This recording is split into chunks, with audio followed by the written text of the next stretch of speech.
Greetings! This is Griff Ruby with the next installment of the Isaac Asimov short stories as originally published. And now we arrive at the May 1942 Astounding, which of course kicked off his Foundation series for the very first time, and contained therefore the very first installment. Now, I've covered some of this before. I have a review of the original Foundation series, volume by volume, and I already presented these magazines before this and several more that are in the first volume in my review of Foundation. That has the distinction of being one of the very, very first uploads I've made, and I hate to say this, but I made this having read Foundation any number of times, as evidenced by the condition of that book I had, just from reading it so many times, but none of them had been very recent, so I was to some degree going off of memory. However, I figured this time I can focus more on the individual installments themselves rather than the book on the whole, and also go into much more detail about how they differ and things of that nature. So, and look at what's different in more detail, which we didn't get to do. So, in this case, what we're going to have is that the, first we have, it's in the table of contents. Once again, it's not on the cover, but it is in the table of contents. In fact, it's the very second item there. There it is. Foundation by Isaac Asimov. And there's a blurb for it. And the blurb reads, 100,000 men and women, scientists, they believe themselves, worked on a project. The project they thought they worked on was a fraud. The one they had really been assigned to, dash. Okay. Now, that kind of gives a lot of it away. A bit more. That's almost like a spoiler in a way, because you're not supposed to know that. You know, all through when it gets put together in one book. You see, the first part is Seldon makes this great case about having his people do this encyclopedia way on the edge of the galaxy. So far, so good. Now here they are. We come into the next part. The encyclopedists are in charge, and they're basically at work, cranking out this encyclopedia like they're supposed to be doing. And then, surprise, surprise, about some part of the way through, this other guy kind of moves in and takes over and argues, look, what's more important is our immediate concerns. And I can still remember on my initial reading of this, I was very much siding with the encyclopedists. I mean, come on, you other guys, do your stuff and let these encyclopedists do their job. That's the important work. And then, surprise, you saw what the thing said.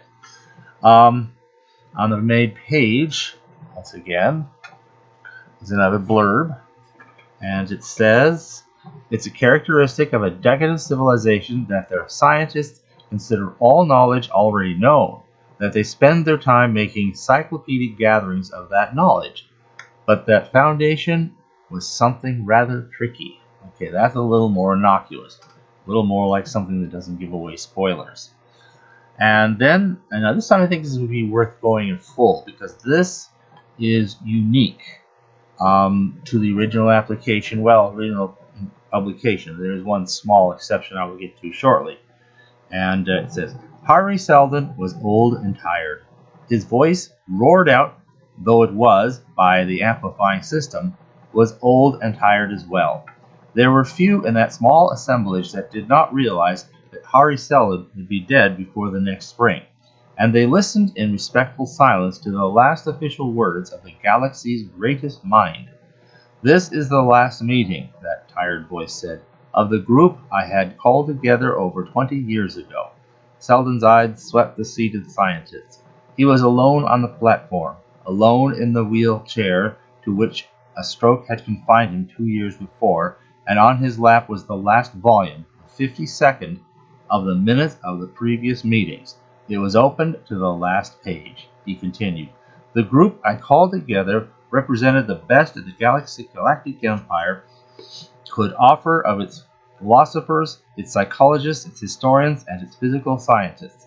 And in the 20 years since, We have considered the greatest problem ever to confront any group of 50 men, perhaps the greatest ever to confront any number of men.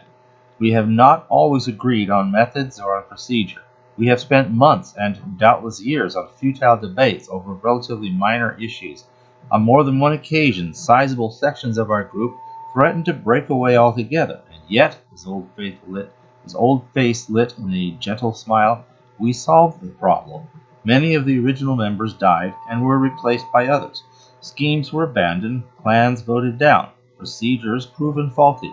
Yet we solved the problem, and not one member, while yet alive, left our group. I am glad of that. He paused and allowed the subdued applause to jibe. We have done, and our work is over. The galactic empire is falling, but its culture shall not die, and provision has been made for a new and greater culture to develop therefrom.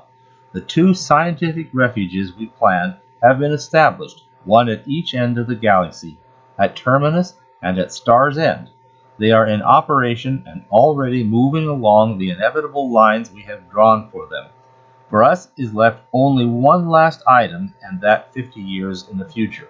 That item, already worked out in detail, would be the instigation of revolts in the key sectors of Anacreon and Loris.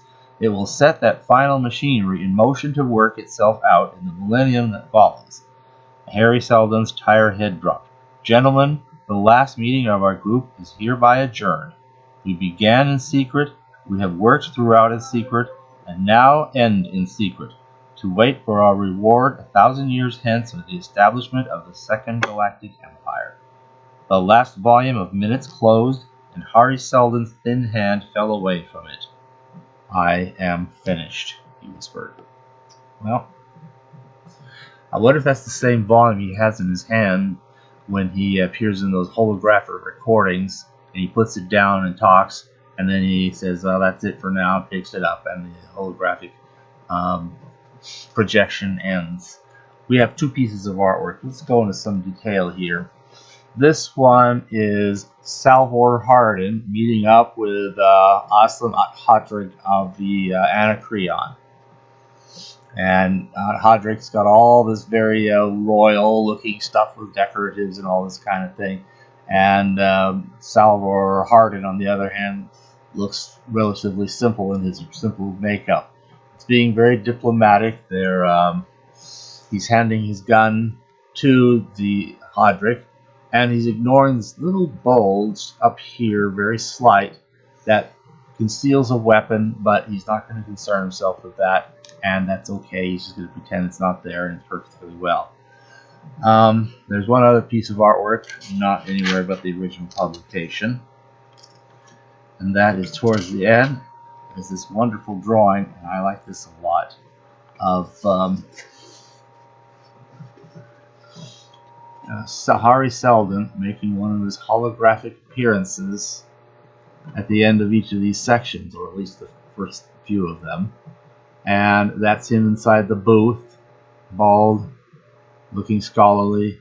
And we have 6 people, 5 encyclopedists, and Salvor Hardin kind of standing a little behind them, kind of a young guy standing and looking kind of questioning, like a student who's raised his hand and asked a question. And so that's what's being said at the time, except he can't, because the hologram can't really respond. Now, there's a few other small differences worth noting between that and going. Obviously, that intro I just read in full, deleted and replaced with a very different story that appears as that first section of Foundation, the Psychohistorians. So let's skip over to what we actually do have. Well, one of the things that happened was to add the excerpt from the Encyclopedia Galactica.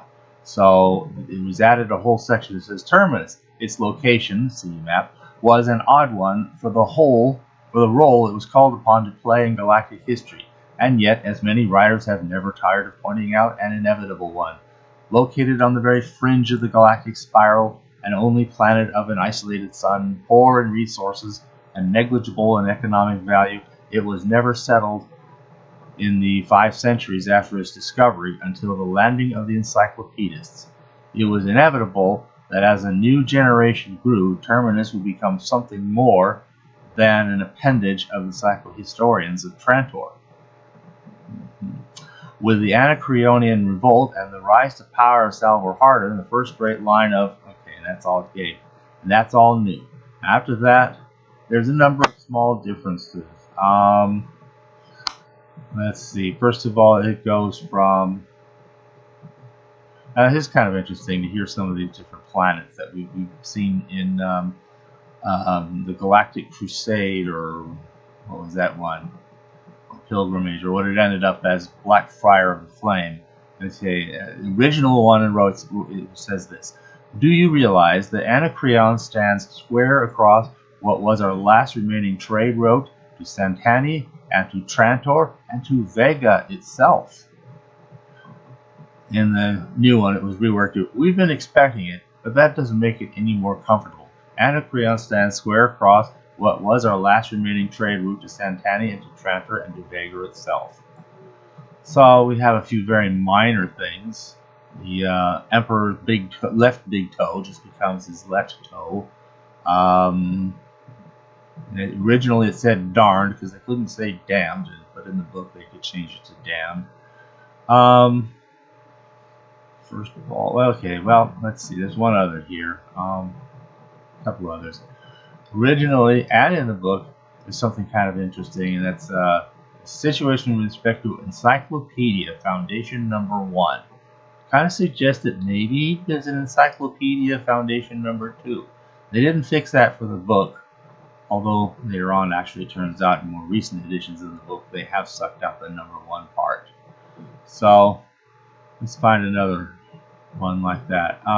Here's a little bit of the pulpish thing. In the original, science be dashed, swore the other, via a bouncing soldierly oath that ionized the atmosphere. Wow, okay. And then, here's one of the strangest ones. And I think I've noted this in other places, but it bears repeating. It said, could Anacreon supply us with adequate quantities of praseodymium for our atomic power plant? Praseodymium. When we went to the book, it was plutonium for our atomic power plant. So, but there's a little explanation about the power plant. Salvor Hardin was doing this rather clever thing, and now this begins to get into some of the details of the story itself, which, let's just handle the story as a story. I think it's kind of cool that what you have here is that originally this foundation obviously had the support of the Empire. I mean, the Empire chartered it there on that obscure planet.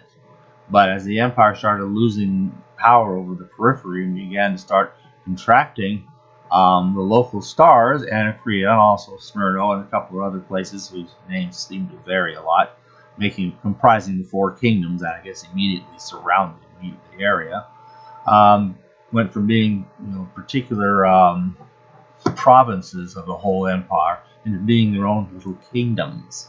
And Anacreon seemed to be the biggest, nearest, and closest. Is by far the biggest concern, with Smyrna not too distant second, and the other two, I don't know, they're in the neighborhood, but they barely seem to factor in very much. And anyway, so now Anacreon wants to just kind of move in and take over and say, look, we like this planet, and how are they going to stop this from happening? And they want to apply to the Empire for help.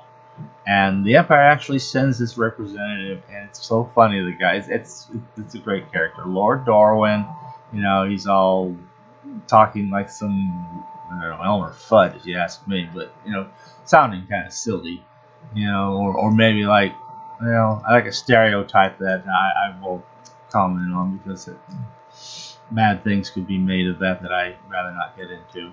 But at any rate, like, he's just not all there. And it turns out he's actually fantastically brilliant at managing to make all these things that sound so much like the Emperor's promise and support. And all the way through, it turns out that not a single thing was promised. Not one. And so now you kind of run out of the Empire, you run out of the goal of the Encyclopedia, you run out of What can we do? What can we do? You know, Hari Seldon and some magic thing pop out of the box. And finally, all that's left is, well, this is the one other thing that makes this initial installment kind of unusual, is that Asimov and Campbell treated this installment very much as like a puzzle. So the puzzle has to be solved. And so it actually ends, the story's been told, but in times to come, and it says, if Asimov's little puzzle in Foundation is not obvious to you, the elements necessary for the solution are all there. You'll be doubly interested in Bridle and Saddle, coming next issue. It's a sequel to Foundation, and the second of a series that looks to me as though it had nice possibilities. There are, really, two stages in a culture that produce eras of romantic adventure. When it is collapsing, and when, renascent, it is coming out of its eclipse into a new form. Asimov has in mind a series that will follow the collapse of the Empire and watch the tides of the new barbarism trying to tear down the Foundation. Animals of a species don't like and try to destroy other individuals of the species which are different. Cultures, even collapsing, barbaric cultures, tend to hate and want to destroy the different and higher cultures near them, if they can. Which is an interesting thing you see going on now. If you don't mind me stepping out of my Asimov commentary to make a mild political commentary. So that seems to be happening.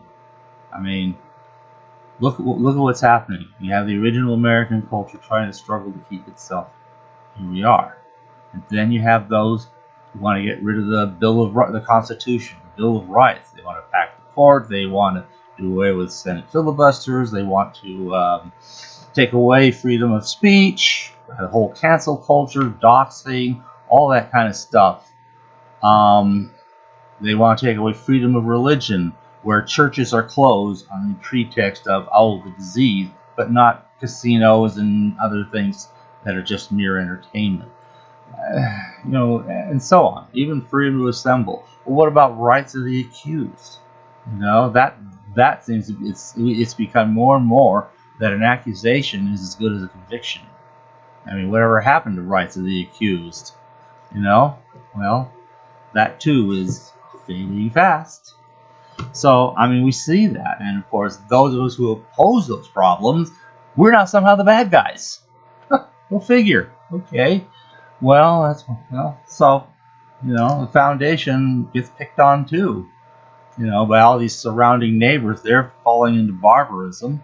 And meanwhile, here's this Foundation. They've made themselves very, very important to preserving what the Galactic Empire had achieved culturally, scientifically, and so forth. There's a few other interesting changes. Originally, it said the Emperor is 50,000 parsecs away. It got changed to, just thousands of parsecs. One thing that just went away. Scientific method? Hell, no wonder the galaxy was going to pot. They would say that.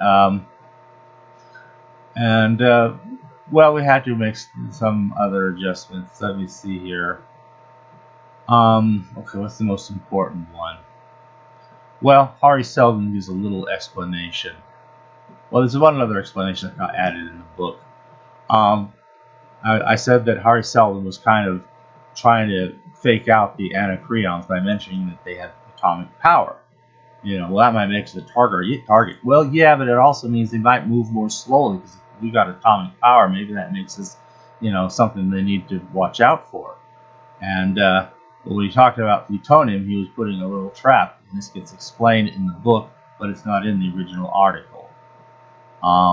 Which is original, it's just Anacreon no longer has an atomic power economy, and that, therefore, the rest of the periphery no longer has one as well. Okay, but the book explains it a little better, expands it out. Anacreon no longer has an atomic power economy. If they had, our friend would undoubtedly realize that plutonium, except in ancient tradition, is not used in power plants, and therefore it follows that the rest of the periphery no longer has atomic power either. Certainly Smyrna hasn't, or Anacreon wouldn't have won most of the battles in the recent war. So in other words, by just saying plutonium, which replaced praseodymium, which wouldn't have made this point even sensible anyway. It's like, oh, but they don't use plutonium anymore. So that's kind of an interesting touch. One other thing I thought was, two other things that are interesting. Originally, you've got 100,000 scientists. Well, actually, they wanted 100,000 people, but the scientists might be just one member of the family, and then you've got the families, their kids, their spouses, and so forth. So it got changed to 100,000 humans necessary, which actually was more apropos. One other that's kind of intriguing, you asked you about 30,000 years of, 30,000 year interregnum if the Foundation didn't exist, and all being reduced down to a single. But actually, as originally seen, it said that that interregnum could go from 30 to 50,000 years. So it could be a lot. It could be 20,000 years longer than that 30 to 50,000. Later on, it just says 30,000 every year. Oh, it would have been 30,000. Now it's 1,000. You don't hear the 50 anymore. But at the very beginning, and as originally published, there was a brief mention that that could have gone anywhere from 30 to 50,000 years. So there's a lot of interesting changes, and it is kind of unusual that it ends. It is kind of a cliffhanger because the problem of Anacreon isn't really quite solved. All the clues are there. You could probably figure out how they did it, but you have to wait till the next installment to get the actual answer to what those clues are. So let me just volunteer one other small thing, and that was the original text did make an appearance, minus obviously the artwork and the publisher's blurbs, both in the table of contents and at the first page, and of course all the bit about what's to come and the puzzling it out. But at least the text of it is all there in its full form in this collection here, the Great SF Stories number 4. It actually put the original. It has that whole intro I read and all the other, every little change, and there's a few other tiny, pretty much just typographical changes. And this has all the original, the way it appeared as it did. Sort of a back note, when I talked about Robbie and I mentioned that one of these books would have the original version of Robbie, again, same misses, no publisher's blurbs from the table of contents or the front page of the story, and of course no artwork, but at least the text is the same for Robbie, or in this case, Strange Playfellow is, in fact, I have verified it in this Great SF Stories Volume 2. So that finishes out that, and of course, as we know, the story got incorporated into the Foundation as its second part, the Encyclopedists. So when you put it all together, you don't have this, what's it going to be, and sit around for a month trying to figure it out. You just read the next part and there's the answer. So there's no real cliffhanger, there's no puzzle to solve, there's just, you continue on and the answer's just there like you're reading a book. But as an original story, standing alone, this was a puzzle. See, can you solve this? Pretty cool. And that's what's kind of cool about this installment as originally published. Thanks for listening.